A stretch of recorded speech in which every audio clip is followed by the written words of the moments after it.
네, 3월 4일 오늘 큐티 말씀은 말씀 확장의 관점으로 보는 사도행전입니다. 우리가 세 번째 시간들을 지금 맡고 있는데 오늘까지가 전체적인 개관이고 내일부터는 1장 1절부터 11절까지 말씀을 묵상하게 됩니다. 제가 오늘 이제 아침에 좀 쌀쌀하더라고요. 쌀쌀한데 이 말씀을 보면서 말씀이라기보다는 이제 개관이죠. 제가 처음 보는 내용이에요. 그래서 저에게 상당히 좀 흥미진진하게 오늘 말씀을 좀 큐티하고 묵상하게 됐습니다. 그래서 제가 사도행전을 좀 공부한다 했는데 이런 관점 속에서 사도행전을 개관하는 건 처음인 것 같아요. 그래서 여러분들도 좀 흥미있게 집중해서 잘 볼 수 있으면 좋겠습니다.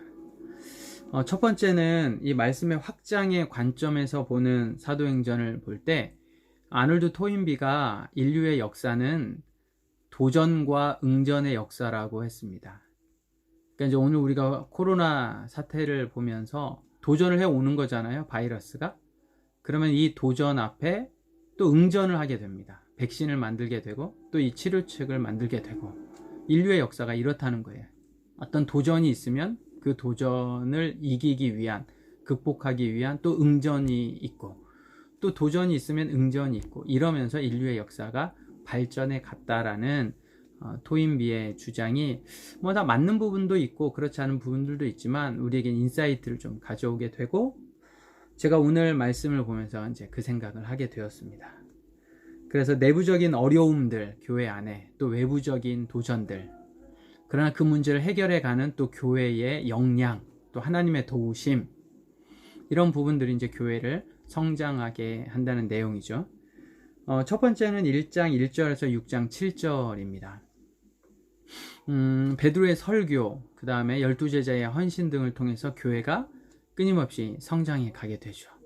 그런데 그 안에 내부적인 문제가 있습니다. 첫 번째는 구제 물품을 기부하는 문제에 대해서 5장이 아나니아와 삽비라가 성령을 속인 걸로 교회 내부적으로는 큰 어려움에 봉착하게 됩니다.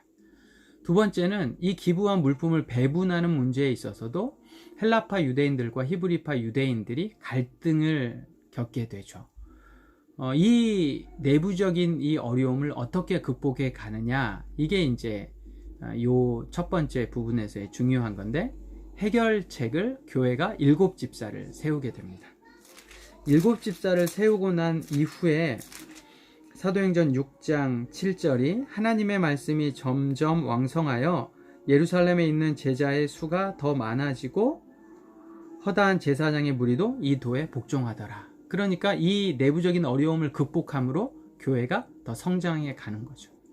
두 번째는 6장 8절부터 9장 31절에 보면 스데반의 순교가 나옵니다. 스데반의 순교, 외부적인 박해를 통한 순교죠.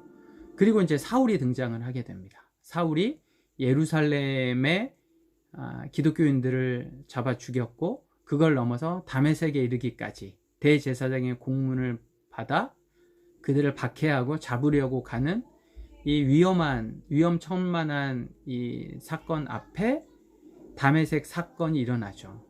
예수님이 개입을 하시게 됩니다. 그리고 나서 그 문제가, 이 내부적인 어려움의 문제가 해결이 돼요.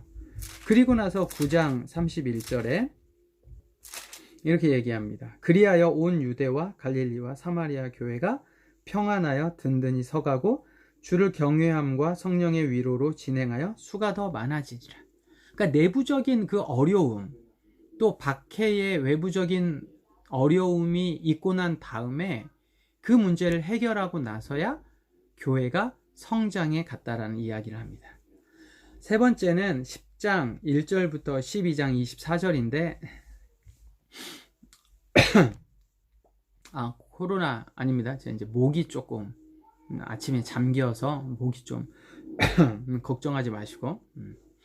자, 교회의 성장입니다. 이방 땅에 예루살렘을 넘어서 사마리아를 넘어서 이방 땅에 이제 복음이 전달이 되고 이방인들에게도 하나님의 역사가 보여지게 됩니다. 그 중심에 우리가 어제 살펴본 것처럼 고넬료가 있어요. 고넬료가 등장한 게 10장인데 제 성경에 보니까 지금 보여드릴 수는 없는데 여기에 10장에 별표가 쳐져 있어요. 그러니까 여러분도 여러분의 성경 10장에 별표를 치셔야 돼요. 그래서 고넬료가 매우 중요한 인물이다. 우리가 사도행전을 보면서 베드로나 바울 또 12사도는 봤지만 고넬료는 잘 집중을 못했잖아요. 근데 여러분, 고넬료 중요합니다. 고넬료의 별표 5개 네, 쳐주시고, 그래서 하나님의 역사가 이방에 있는데 또 어려움이 어떤 어려움이에요? 12장에 가면 사도 야고보가 순교를 하게 됩니다. 그리고 베드로는 감옥에 갇히게 되죠. 누구 때문에? 헤롯 때문에. 헤롯이 12장 1절에 보면 손을 들어 교회 중에 몇 사람을 해하려 하여 이렇게 이제 교회를 외부적으로 박해를 하게 되죠. 그런데 여기에 하나님께서 개입을 하셔서 이 박해가 해결이 됩니다. 헤롯이 죽고 말죠. 헤롯의 죽음 이후에 12장 24절에 하나님의 말씀이 흥왕하여 더하니라. 그러니까 똑같아요. 내부적인 어려움, 외부적인 박해를 해결하고 난 이후에 오히려 말씀은 더 흥왕하게 되었고 성장하게 되었고, 제가 이 흥왕하다를 찾아보니까 헬라어로 아욱사노예요. 아욱사노. 이 흥왕하다, 이 아욱사노가 뭐냐면 발전하다, 점점 성장해 가다 라는 헬라어 원어의 뜻이 있습니다. 그러니까 어려움을 극복한 이후에 점점점 발전해 가는 거죠. 그리고 제가 이거는 약간 큐티와는 상관없는 TMI이긴 한데 12장이 삽입입니다. 삽입. 성경에서 중요한 곳을 우리가 인식할 때 첫 번째는 반복, 두 번째는 분량, 세 번째는 끼인 장, 갑자기 들어오는 거, 내러티브를 끊고.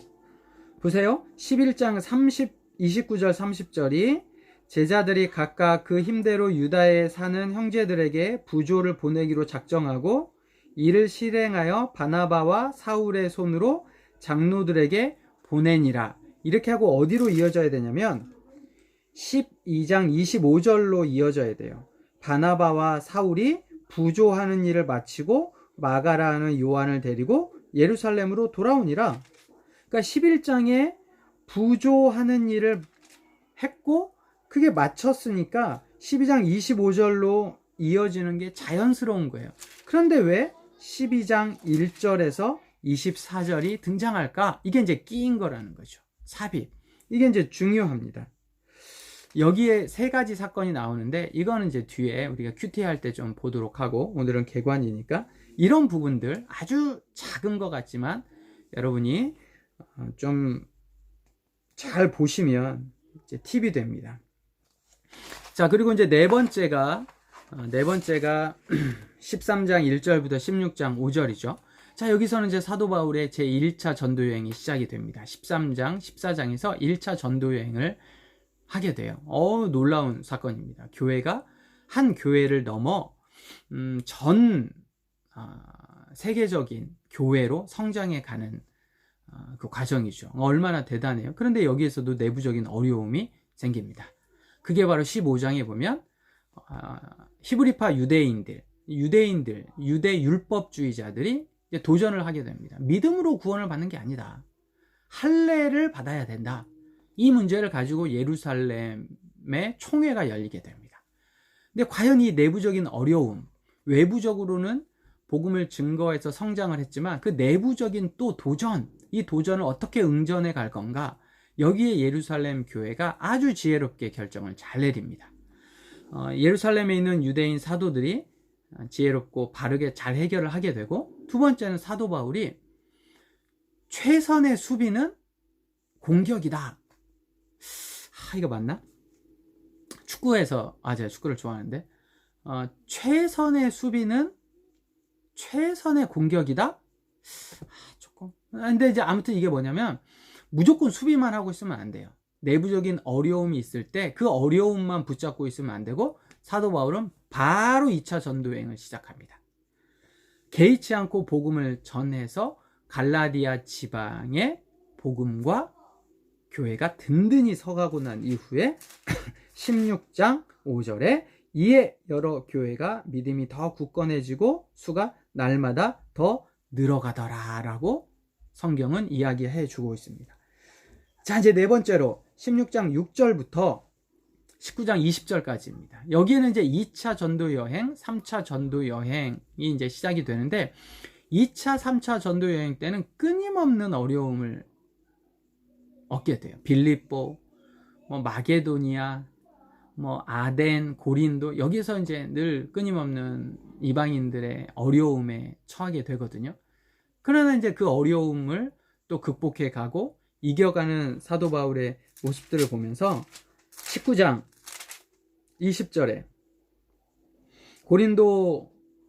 에베소에서 이제 고린도 교회의 어려움을 직면하고 또 그 문제를 또 해결해 가면서 이와 같이 주의 말씀이 힘이 있어 흥왕하여 세력을 얻으니라 라고 나와 있습니다.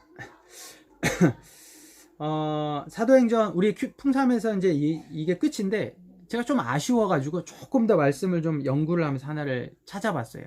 말씀을 끝까지. 이제 6번째입니다. 하나, 둘, 셋, 넷. 5번째네요. 5번째는 뭐냐면 계속된 복음의 전진 또 방해. 6번째네요. 하나, 둘, 셋, 넷, 5. 제 스크립트에는 6번째를 또 있어요. 6번째는 바울이 이제 복음을 다 전하잖아요. 그리고 난 이후에 바울이 체포가 됩니다. 바울이 체포가 되고 로마에 압송하게 되죠. 근데 로마에 압송을 하게 되는 그 사도 바울의 마음이 어떻겠어요? 내부적인 어려움이 있을 수 있죠. 근데 또 외부적인 어려움은 뭐냐? 유라굴로 광풍에 처하게 됩니다. 27장에 보면 이 광풍이 불게 돼서 다 죽게 되는 상황이에요. 그런데 그때 27장 23절에서 25절에 내가 속한 바 곧 내가 섬기는 하나님의 사자가 어젯밤에 내 곁에 서서 말하되 바울아 두려워하지 말라. 내가 가이사 앞에 서야 하겠고 또 하나님께서 너와 함께 항해하는 자를 다 내게 주셨다 하였으니 그러므로 여러분이여 안심하라. 나는 내게 말씀하시는 그대로 되리라고 하나님을 믿노라 라고 이야기를 하고 있어요. 그래서 사실 이 외부적인 어려움, 이 어려움 속에서 하나님의 말씀하신 그 말씀을 붙잡고 또 해결해 가고 승리하고, 그리고 또 이제 사도행전 28장에 보면 로마에 도착을 하잖아요. 그리고 나서 이제 마지막으로 28장 30절 31절이 바울이 온 이태를 자기 셋집에 머물면서 자기에게 오는 사람을 다 영접하고 하나님의 말씀을 전파하여 주 예수 그리스도에 관한 모든 것을 담대하게 거침없이 가르치더라. 이게 결국에는 말씀이 흥왕하고 성장하고 이 어려움을 극복하고 난 이후 사도 바울을 통해서 하나님의 말씀이 어디에 전파되어져요? 로마에, 제국의 심장 로마에 전파되어지는 아주 중요한 계기가 됐다라는 사실이에요. 하나님의 말씀은 늘 특별히 이제 교회라는 공동체가 그러겠죠. 외부적인 박해, 어려움이 있습니다. 또 내부적인 어려움이 있습니다. 오늘 우리가 코로나 사태를 겪으면서 또 어려움이 있잖아요. 외부적인 어려움이 있을 수 있고, 이 외부적인 어려움뿐만 아니라 우리가 모이지 못한 또 내부적인 어려움, 여러 가지 각자에게 너무 방학이 길어, 시간이 너무 많아, 이런 내부적인 어려움, 외부적인 박해, 이런 것들을 하나님께서 해결해 주실 때, 그리고 우리가 이 문제를 가지고 씨름할 때, 그리고 잘 해결이 될 때, 이게 우리가 성장해 가는 거고, 우리 공동체도 성장해 가는 거고, 하나님의 복음도 성장해 갈 줄 믿습니다.